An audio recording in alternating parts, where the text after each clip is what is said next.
in June 30th. It's 9:34 Eastern time.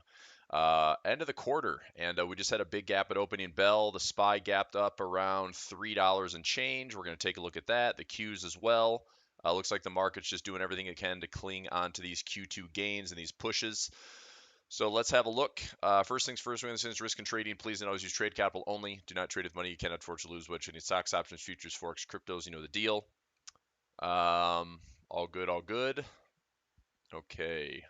I'm going to set a chart alarm here, see if we can fill this gap today around 439. Let me get into, you know how to find me. Hopefully we've got some youtube.com/Chris Pulver followers. You're following me out there on Facebook, Instagram, Twitter. Make sure it's the real me, real Chris Pulver. All right, let's get to the charts. I'm going to set a chart alarm here and see if we can fill this gap. So we closed yesterday at close at 438.11. Yesterday was a super choppy day and 438.19. So I'm going to go, I'll do a 438.50. See if this market's interested in filling that gap. Maybe some profit taking by the end of the day. I'm going to set a chart alarm at 440. See what that situation looks like for some short-term plays this morning. There we go.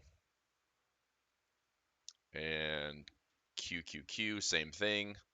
Another gap to the upside on the Qs. I'll look to see if I can fade this back in. Again, probably not looking to fight it right away, but still. Might be a little jump to the upside to kick things off. And see if we come back and fill this gap. 365 would be a good chart alarm here.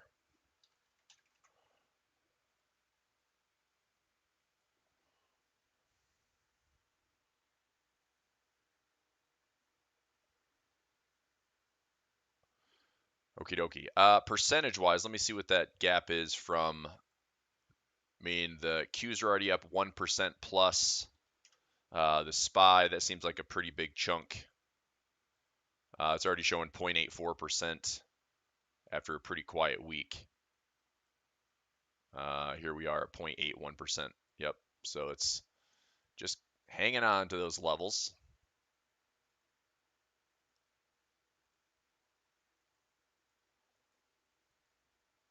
All right, so we'll have a look. I'll jump into YouTube here in a moment, say hi to everybody. The volatility index, watching closely.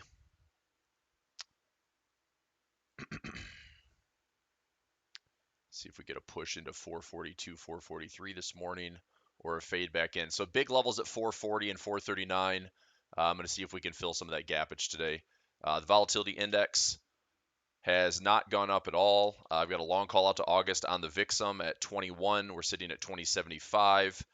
Ford broke some alerts this week at 15 bucks.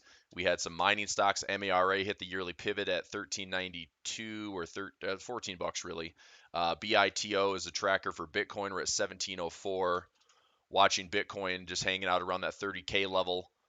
This is going to be a really critical spot for Bitcoin. You know, we keep talking about the potential break above 32,000. If we get into a bull market run, next high would be 48K. If we, you know, if we pause here, this is still a bull flag. So that structure looks pretty promising. However, we could also have major resistance and price can come right back down to these inefficiencies. This was a really solid breakout, but there's some demand down here. There's some major support down here, and I can see a summer range still playing out. So dollar index was up this morning. I had a chart alarm go off on my dollar Sing. So dollar Singapore tested the highs at 35.75. That alarm triggered this morning. Looking to see if we can still get a break and this symmetry pushes higher. So low to high swing, low to high swing, looking to get back up towards the yearly pivot around 37.50. So I will be watching a little bit everything. Dollar index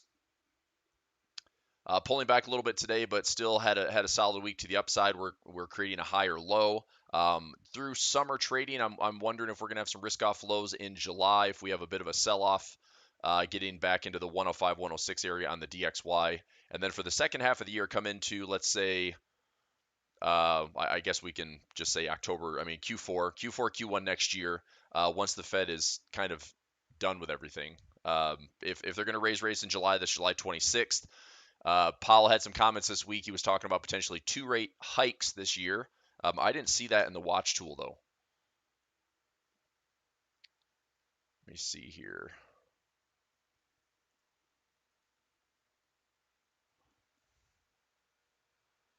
For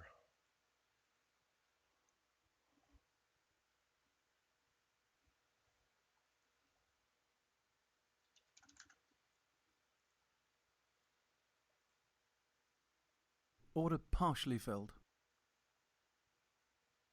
Order partially filled. Order filled. all right, just getting filled on a couple of things here.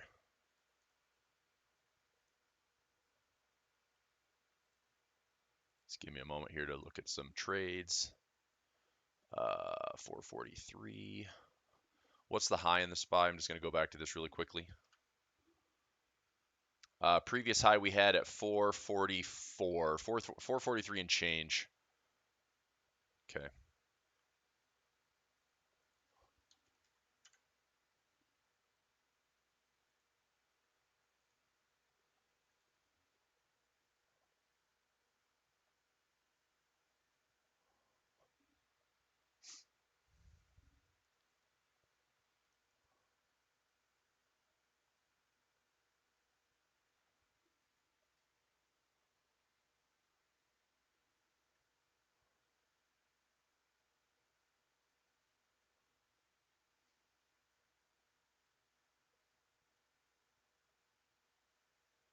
All right. So I was taking a look at the CME watch tool. July 26th, high probability that the Fed will raise rates. That's at 25 basis points hike. Nothing for September. Nothing for November. So this is where the rate hike potentially sits with the probability, but the higher probability is still a pause. So the market is not really buying into the fact that, Powell may have said something this week to the effect of 2 rate hikes coming. I think the market has stomached the idea that we're not going to um, cut rates by the end of the year. It looks like we're raising in July and then pausing through the rest of the year, November, even December. High probability will still be sitting at 5.5, 5.25, 5.5. If there's any rate cuts, those could potentially be coming into Q1. Here's March. Looks like March of 2024 is what the market's anticipating for a cut.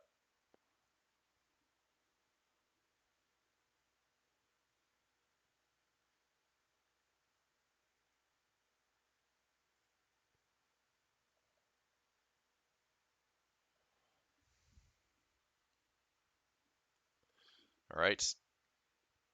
Let me get logged in here to say hi to everybody. There we go. There we go.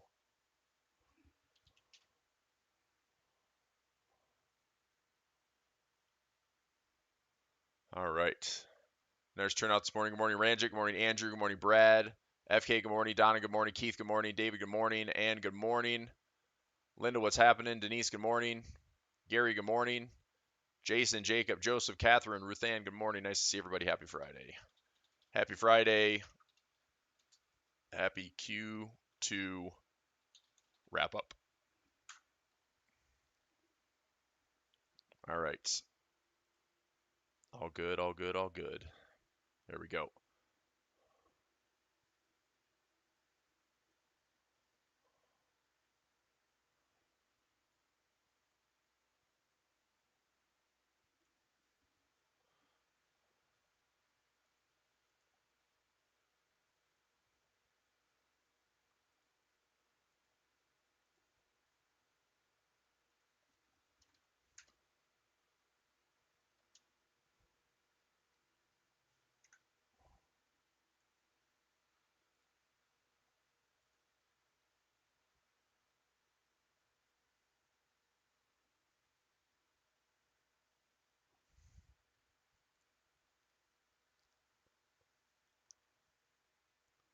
Let's see if I can get up to $1.20 right now.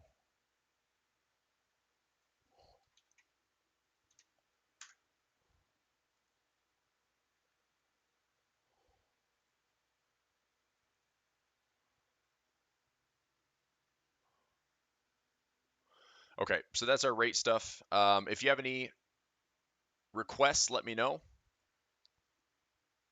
to take a look at some charts. Currency strength chart, let me bring that up.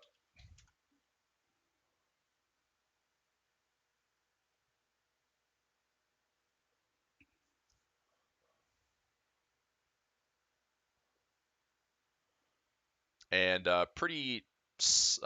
fairly quiet on the vertical axis. The dollar and the CAD getting softer this morning, the JPY getting softer, Euro Swiss moving in tandem back to baseline, New Zealand getting some strength once again. Let's see here. Our Aussie dollar would have been a profit. We moved the stop loss again yesterday. Take a look at that. Let's see here. So let's go into some currencies. I did, well, let me do oil, gold, silver. I did dollar index. Oil still choppy.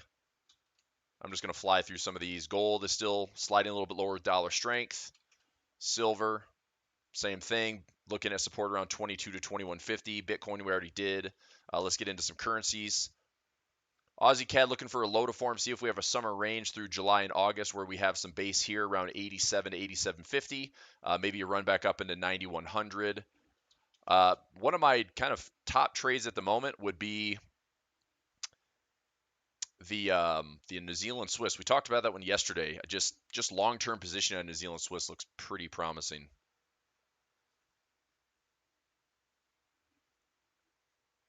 Let's see if I'm going to get.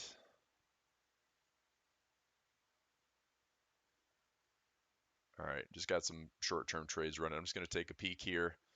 10 cents up. I might just bump this.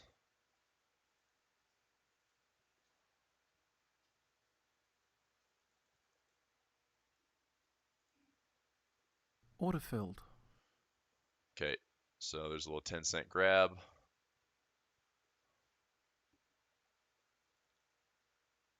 Order cancelled. And see if we can come back and fill a gap today. So that was 81 cents. Close. Sorry, I'm just working on some short-term positioning right here. $1.62.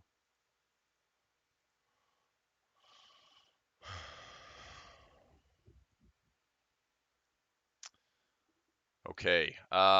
New Zealand Swiss is one of my. I mean, CAD Swiss has been holding in there pretty well.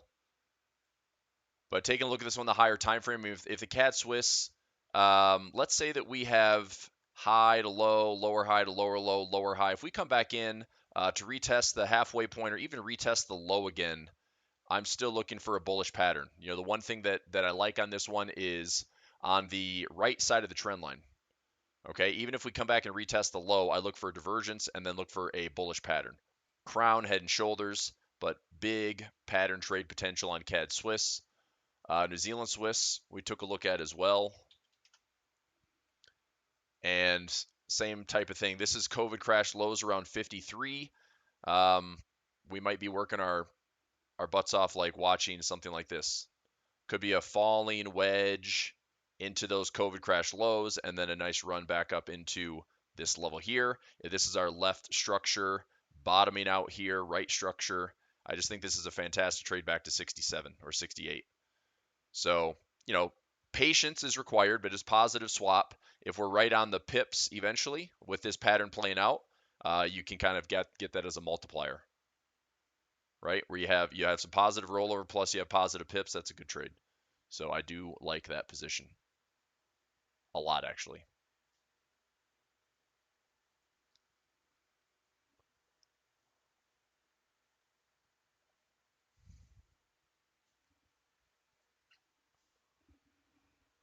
Okay, so that's New Zealand Swiss on the higher time frame. My dollar and CAD both dropping this morning, but we're still, you know, clinging to this support level above 32. I'm looking to see if the dollar CAD will make its way back into 34 to 34.50. I'm long on dollar CAD. Dollar Swiss still hanging at this one long. Dollar yen, we filled this pocket officially. There could be a little bit of a retracement, but I just talked to traders about it this week. I mean, on our workspaces for the Flex Trading Room, I just put in these big, bold trend lines. And if we're going to sell looking at yen strength, we just have to have really simple confirmation. So dollar yen, probably the easiest trade if you're going to sell it is breaks that trend line. Otherwise, don't force that trade, right? So all the yen crosses, I mean, it goes like Swiss yen's at all-time highs, or not all-time highs, but maybe all-time highs. Daily overbought once again, add a D extension.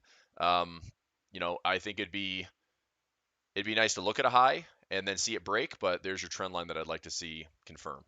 So just don't fight the yen. We've been, you know, taking good lessons all year. Just trade what you see, stick to the alignments, and the weaker yen has been the case. I mean, fundamentally, the BOJ is sticking to their guns as far as negative interest rates. Their yields haven't really changed much. The I'm trying to think, Japanese bonds. I'm trying to think what the JP 10-year. There it is. The bond yields. So this is where everything kind of broke last year, right? We had all this consolidation, and then we had a vocal BOJ. All sorts of wild stuff was happening. This really hasn't moved much. I think the big mover for the Japanese yen this year has been the Nikkei 225. So if we look at the Nikkei 225, overbought conditions on the daily, coming back up into these crazy 30-year highs. That just it's taken nearly a lifetime, a short lifetime, but still, it's taken a long, long time from this peak in 1989 to then all of a sudden. I mean, can you imagine the patience required for dollar cost averaging for 30 years, and then now you're finally getting it back? That is, um, we'll just say that's the patient investor, and a lot of intervention, right? So still, I mean, from let's say 2009 onwards, it's been a great run, but what a difference that makes.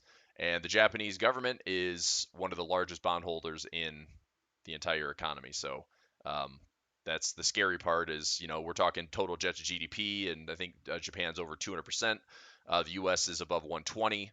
So, debt's not going away. The big concern for the U.S. right now, as far as the second half of the year and potential recession and a softer consumer, is that student loan pauses start to come back in August, September, where payments are made, and that could take away from some of the retail buying power. Retailers in general are kind of concerned going in the second half of the year. So we'll see how it all plays out. Okay. Oh, I got a new level up here.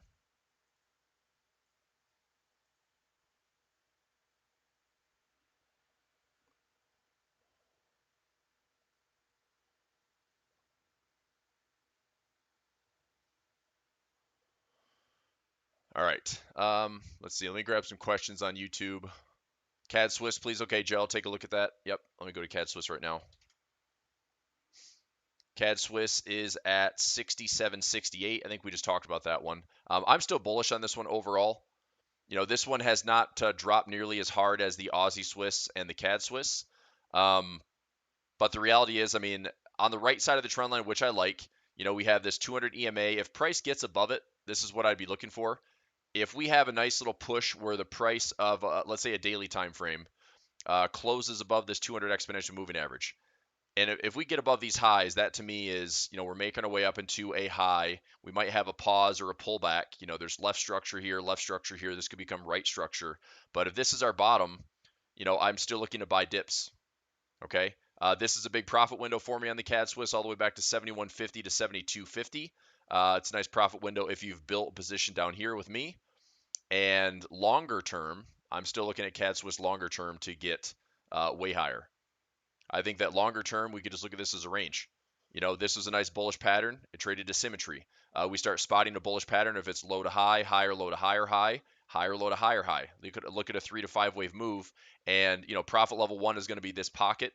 Profit level 2 is going to be this previous resistance right around 75. So let's say 7,200 and 7,500 are big profit levels for me on the CAD Swiss, and I am just building low. Right? We're at these COVID crash lows. We're sitting at these all-time lows. If I go to the higher time frames, and look, I can't promise this is the bottom, but I can say that looking at a chart that has 20 to 30 years of price action, I'm pretty interested and really only interested in buying this. So if this is right, where this is support and we come all the way back to resistance, that's a monster trade. That is like 800 pips. 800 pips is a good chunk of profit, obviously, and doing that with positive swap. I was talking to traders about this yesterday. I mean, if you have the buying power to take one standard lot and just build a position up, you could do, 0.10, and you could do that 10 times, right? So your total position size is 1.00. It's going to tie up about $3,000 to $4,000 of margin, right? You can have a floating drawdown. So to take that position, you'd probably have to have $10,000 or so dedicated to this position. Make sure you have plenty of margin, right? But the reality is, $10,000, if we're right on this and this goes 800 pips, that's an 8,000 pip profit, give or take. The exchange rate's probably going to be like close to $7,000. But that with positive swap at like a 2 to 3% differential, it's going to be a nice compounding gain. So, I mean, that's why I'm very interested in some of these Swiss plays right now where it's like I just get positioned for them. It's going to be, maybe 6 months out, maybe 12 months out, maybe more. But if we hit these levels and we're buying off these 20, 30-year lows, that means something to me. Okay? So that's what I'm going to be watching. Okay, that's CAD Swiss. We're good on that, Joe. Yes. Euro Canadian, Keith. Okay, sure. Euro CAD.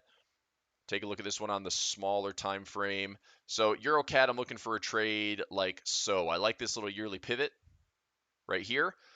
This is an inverse of the CAD Swiss. This is inverse of the CAD Swiss. So what that means is um, if the CAD Swiss goes up as I anticipate, the Euro CAD should come down. So levels that I'm looking at on the EuroCAD, I'm looking at this high to low. If we consolidate here, I'm looking for a sell-off around 46. I'd say between 46 and 48. So this does look like a head and shoulders. Let me use a straight line. So this is a head and shoulders, left shoulder, head to neckline. Looking for some right structure in here. And then looking to see if I can start selling that back down to the neckline. We can come back down to hit this yearly pivot. We have this low, we have this high. I would look for some type of equilibrium in here. Okay, so like I said, if I am long on CAD Swiss, that's essentially taking a similar position of being short Euro CAD. So I do think that if this one pays out, this one pays out as well. But I don't want to just, we already shorted this. We shorted this at 5,000, which is up here. We took this all the way back down towards 46.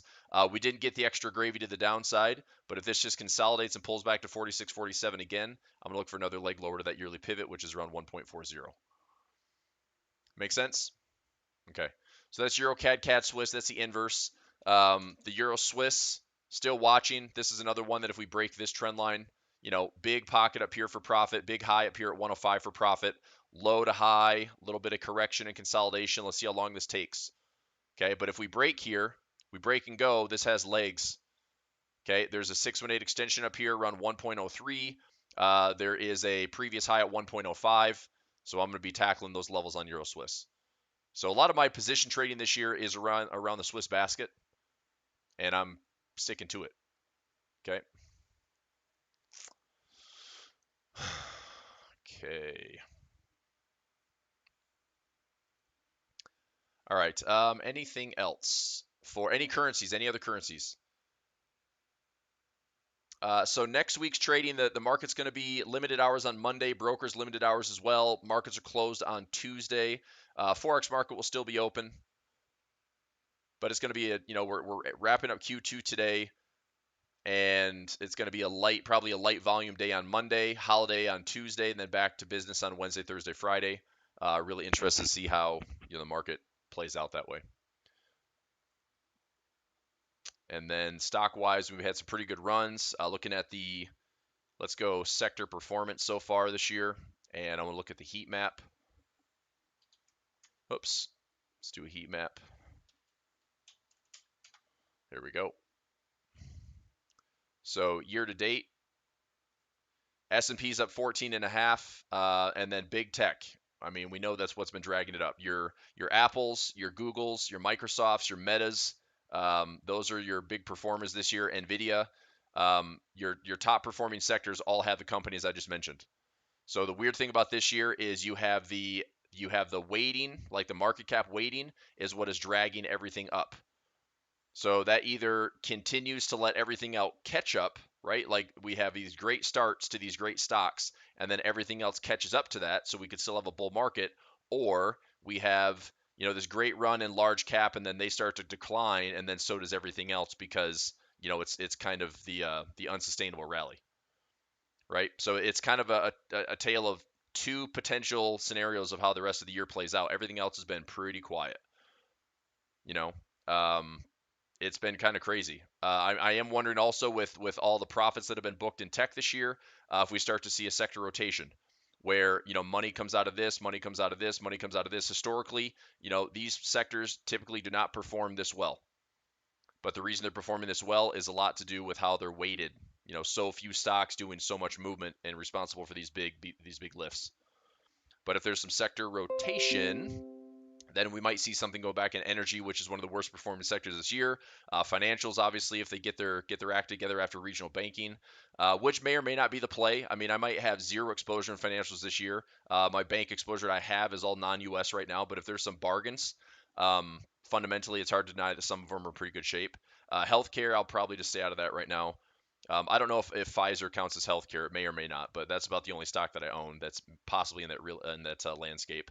Materials and industrials, I'm watching those closely. Have some plays on aluminum, some copper plays as well, and we'll see. So either sector rotation or the tech catch-up trade, and everything's led by AI, and it's as simple as that. As far as the heat map, looks like everything starts off pretty darn green today. Nvidia just kicking butt again, up 2.86% with a huge gap. If I go full, I can go full year to date as well. So this is just for today. So everything's going to be green, like this crazy green. Congratulations, we gapped higher. Now, this is how the day starts. This is real time at 10 o'clock. I got to switch gears here in just a moment to go to equities on demand.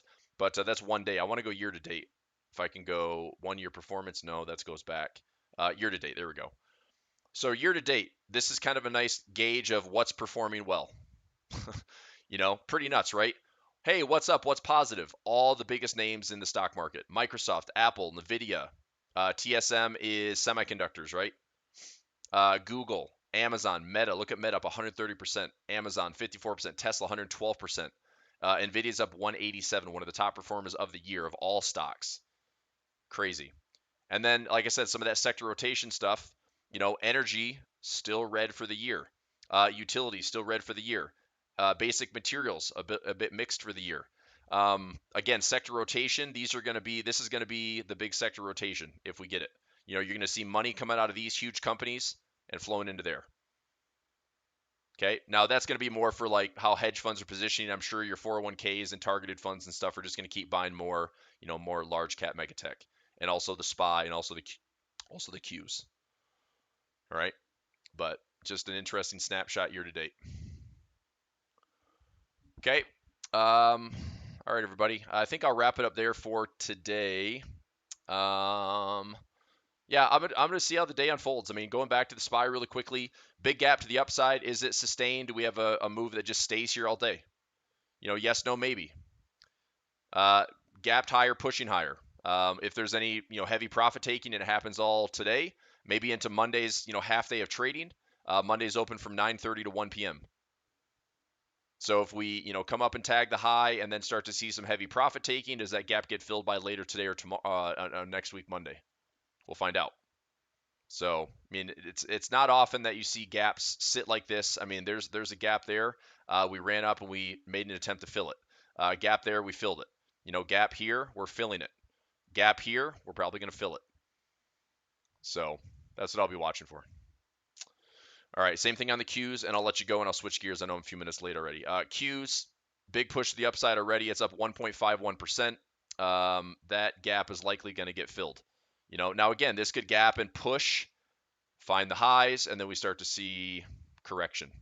July would make sense if we have a range, a summer range in July, maybe into August even, just have some sideways movement. So I will see if this gap gets filled and how I can play it. Can I play it now? Can I play it later? I'll be watching. Okay. All right, everybody. I'm going to wrap it up there. Thanks a lot. Equities on Demand students, I'll switch gears in the trading room. And Monday is to be determined. I think I might just post a video instead of doing a live session. I'm not traveling anywhere, but with the holiday on Tuesday and a light volume day expected, I might just post a video for a weekly outlook, and then we'll come back and hit the ground on Wednesday. So happy Friday, happy end of the quarter. Have a great weekend. Have a great holiday weekend. Be safe. Be safe with those fireworks out there if you're shooting them off. And see you soon. All right, thanks. Bye.